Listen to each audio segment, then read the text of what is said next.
ইসলামী bank news top 10। মাগুরায় শিশু আসিয়া ধর্ষণ ও হত্যার আলোচিত মামলার রায়ে প্রধান আসামি হিটু শেখকে মৃত্যুদণ্ড ও 1 লাখ টাকা জরিমানা করেছে আদালত। খালাস দেয়া হয়েছে অপর 3 আসামিকে। আসিয়া হত্যা মামলার রায় নিয়ে অসন্তোষের কথা জানিয়েছেন নিহত আসিয়ার মা। তিনি বলেন, অপর 3 আসামি ধর্ষণ ও হত্যার সাথে জড়িত থাকলেও তারা খালাস পেয়েছে। প্রধান উপদেষ্টা ডক্টর মোহাম্মদ ইউনূস বলেছেন, যারা ক্ষুদ্র ঋণ বিশ্বাস করত না তারা ব্যাংক থেকে টাকা লোপাট করে হাওয়া, কিন্তু ক্ষুদ্র ঋণ সংস্থা টাকা মেরে দেয়নি।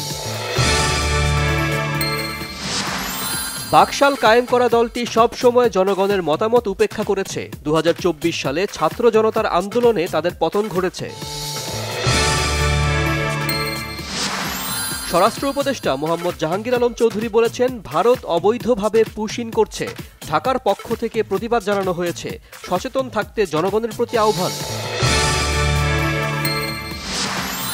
আদালতের রায় অনুযায়ী ইশরাক হোসেনকে ঢাকা দক্ষিণ সিটির দায়িত্ব বুঝিয়ে না দেয়ায় স্থানীয় সরকার উপদেষ্টা ও সচিবকে নগর ভবনে অবাঞ্ছিত ঘোষণা করেছে ঢাকাবাসী।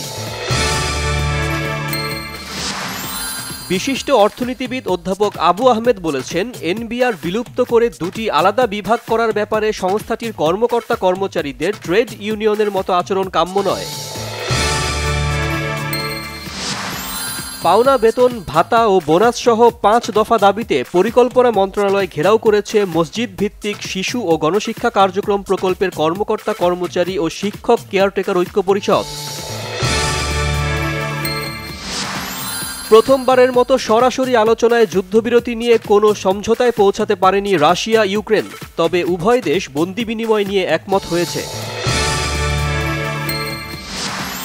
শারজায় সংযুক্ত আরব আমিরাতের বিপক্ষে সিরিজের প্রথম টি-20তে রাতে মাঠে নামছে বাংলাদেশ। পাকিস্তান সফরের আগে নিজেদের ঝালিয়ে নেয়ার সুযোগ মিলছে টাইগারদের।